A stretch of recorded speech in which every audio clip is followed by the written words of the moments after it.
Well, we need to welcome you. It's another lovely time on Atlantic TV, and it's indeed time for us to go straight to the dailies. And for review today, we have 7 papers, and as usual, we have the Punch newspaper as much as we have the Guardian, This Day newspaper, and definitely Nigerian Tribune and the Punch and the Guardian.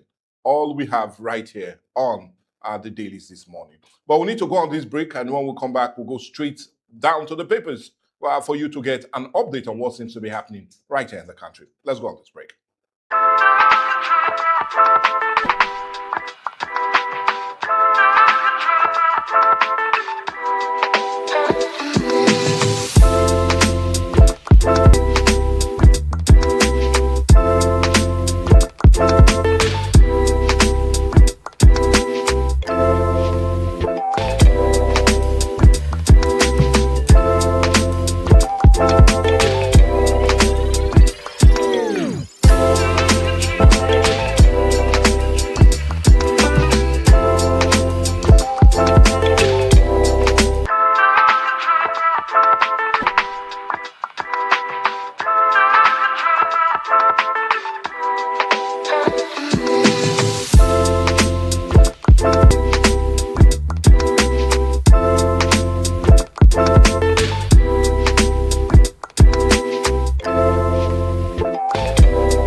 Atlantic TV.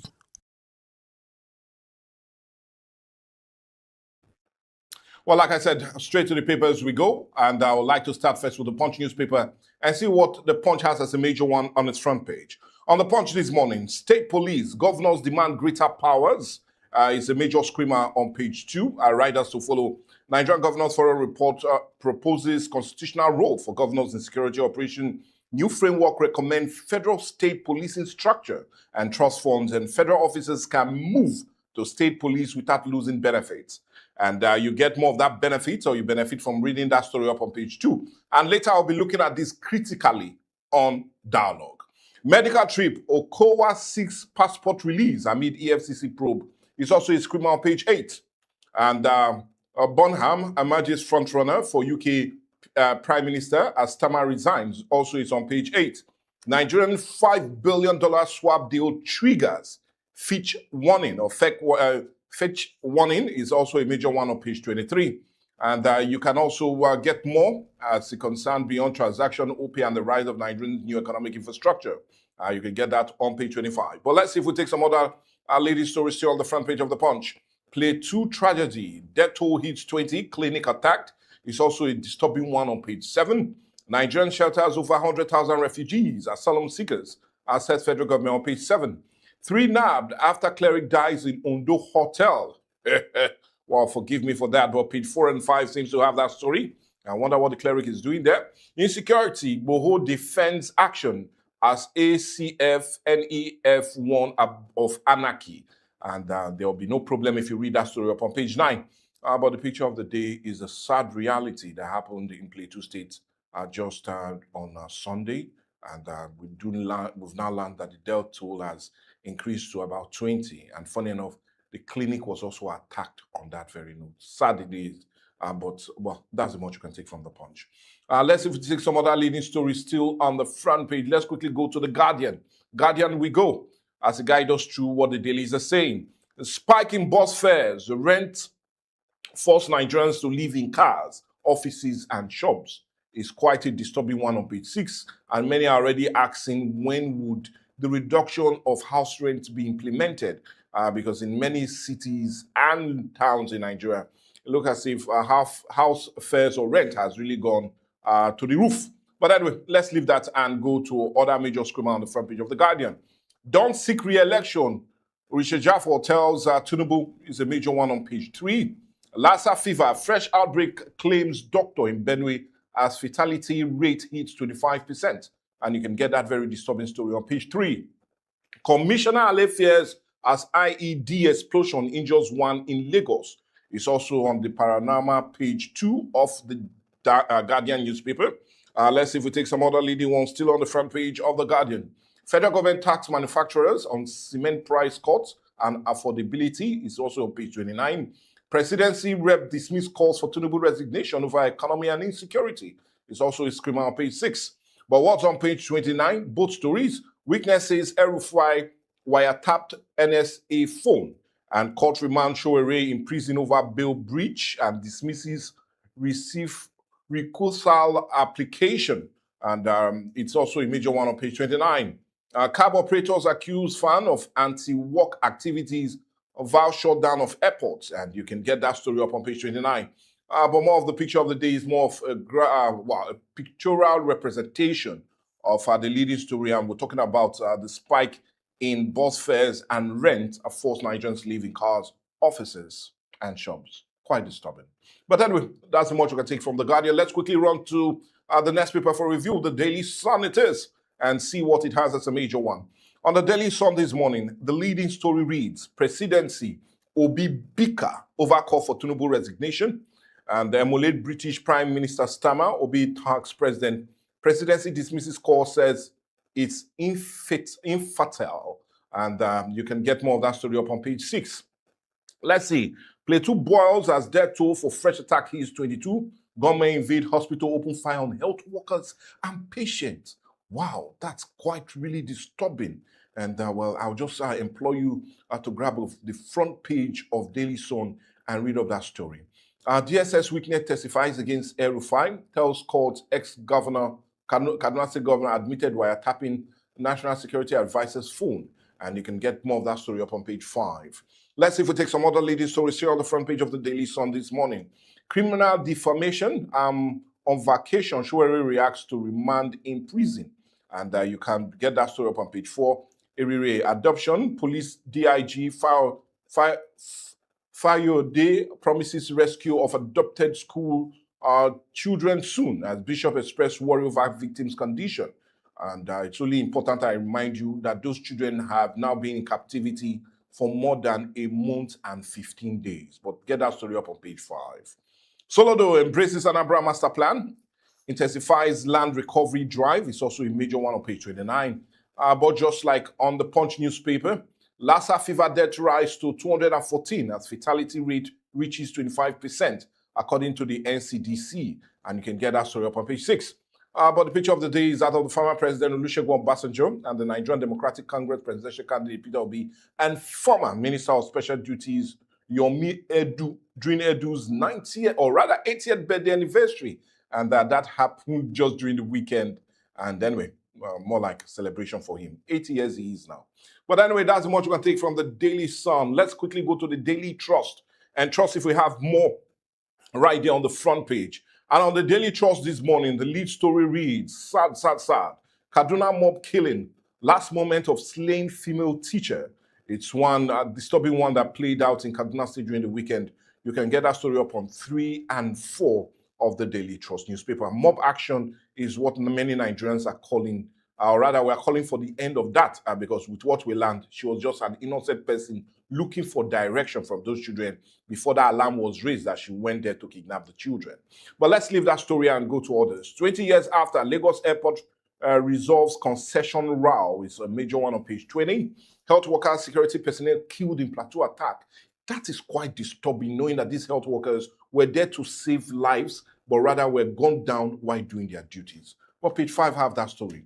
214 Nigerians die of Lassa fever in 6 months. It's also a disturbing one on page 8. We do know that the United Nations is calling for more as it concerns Lassa fever, especially as it hit 4 major states in Nigeria, Edo, Ondo, and we do know that in Ekiti and Oyo. But anyway, let's just see how that plays out. But let's see if we take some other leading story. Okay, yeah, we seem to have more like a representation of the 4 years of outstanding performance by no other but that of the Borno State governor, Professor Babagana Zulum. And you can see health project that he initiated and other major projects. Well, anyway, that's the much you can take from the Daily Trust.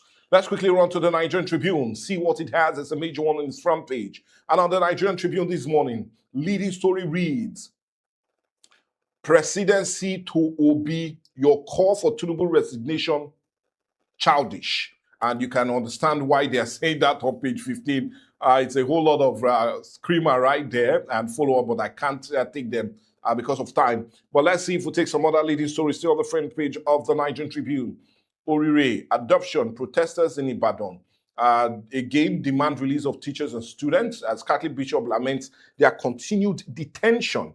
And don't delay, but read that story up on page 3. Outrage in Osun as gunmen shoot 14-year-old dead as deceased family residents demand police probe. Accord boycott meeting with CP calls for arrest of members killers. And you can get more of that story up on page 26. Well, it looks as if the South West is beginning to have its own share of violence. Lassa fever death toll rises to 210 as NCDC is giving us that data. And medical doctor died in Benue on account of that very Lassa fever. Quite disturbing on page 4. Nigeria currently hosts over 100,000 refugees and asylum seekers, according to the federal government. And you can get that story up on page 2. Talking health, I always enjoy this. HPV vaccine cuts cervical cancer death to near zero before 30. And well, this is for the ladies, and I'll just tell you to get that story up on page 4. Government keep pastor, 4 health workers, 16 others in Plateau, and police in gun duel with kidnappers in Ondo, rescue victim on hot is a major one on page 26. Federal government orders crackdown on hoarding diversion of cooking gas to stabilize price, and that screamer is on page 6. But the picture of the day is a protest in Iwo's Road, Ibadan. That happened yesterday during the protest over the adoption of school children and teachers in Orire local government. And you know, this is almost like the 3rd time that protest is being staged, all demanding the release of those adopted children and teachers. But that's what you can take from the Nigerian Tribune. Let's quickly run to This Day newspaper and see what This Day has as a major one. Obi, Tinubu should follow Starmer's example, resign. Presidency reply, your call childish, misplaced, undemocratic. As a British PM quits and the Bowman favored to step in. But I'll tell you to get more of that story up on page 3. But let's see if we take some other leading stories. OPay drives financial inclusion as Nigeria targets 95% houses by 2028. And that is on page 9. Police assure Lagos of safety, security, despite bomb explosion in Mushin Market. No retreat, no surrender in fight against terrorism, declares Inspector General of Police on page 8. And yes, we still have some other major ones still. Alan Greenspan, architect of modern American economy, dies at 100. Wow. That's. I read his autobiography, and indeed it was one that pleases your eye, talking about modern democracy and modern economic growth. But get that story up on page 8. LPG prices, federal government convenes an emergency meeting, invite DSS, EFCC, police to end diversion and hoarding and others. You do know the price of gas, a kg is about 2,200 and 1,800, quite depressing. But get that story up on page 5. Let's see if we take some other leading ones still on the front page of This Day newspaper. It's more of what the picture of the day is, and it's expanding Africa, refining capacity and supporting industrial growth on their minds. And we're talking of no other person but the president and founder of Dangote Group, Alhaji Aliko Dangote, and the chief executive of ADNOC Group, Dr. Sultan Ahmed Al-Jabbar, during Dangote's visit to the headquarters in Abu Dhabi. But anyway, that's the much you can take from This Day. Let's quickly run to the last paper for review, and that will be Vanguard newspaper right here. It's still Viewpoint, and you do know the dailies is what we're having right here, right now. And on the Vanguard, insecurity as always. 22 dead, many injured in Plateau attack, protest rocky battle.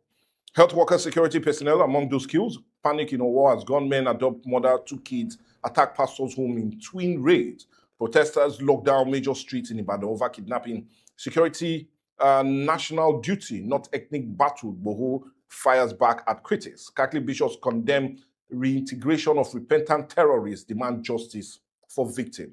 But if you want to really justify all of that take, go to page 5 of the Vanguard, and you'll be getting more of it. Let's see if we take some other leading one. Why smuggling persists across Nigerian borders is also more of an editorial on page 19. 1 injured as suspected bomb explodes in Lagos, and that happened in Mushi. Get that on page 5. On page 27, worry delineation. Imame faults INEC implementation after presidency directive. Like I said, it's on page 27. Let's see if we take some other leading stories still on the front page of the Vanguard this morning. Stawa presidency, Peter Obi Bika over call for Tinubu's resignation is also on page 8. Honor terms of your visa. U.S. mission wants Nigerians on page 8 rather. And on page 9, higher price, federal government to meet cement producers July 1st, says Umahi. And Starmer resigns as UK Prime Minister. Likely replacement Baham sworn in as Labour MP is also on page 9. But let's see if we take some lighter notes. I always enjoy doing this. Mr. and Mrs. Column, Mrs. will always start first. Thanks, darling. You are a caring and romantic man. And Mr. said, nothing romantic about this. You said that you mistakenly took my ATM card. I had no choice but to rush down to the market, and here I am carrying your load. Oh, well, other men will do same. We need to protect our ATM. But anyway, the picture of the day is protests against insecurity in the country, and this happened in Ibadan just yesterday, demanding the release or take it back movement, demanding the release of the teachers and pupils that have been in captivity for close to 6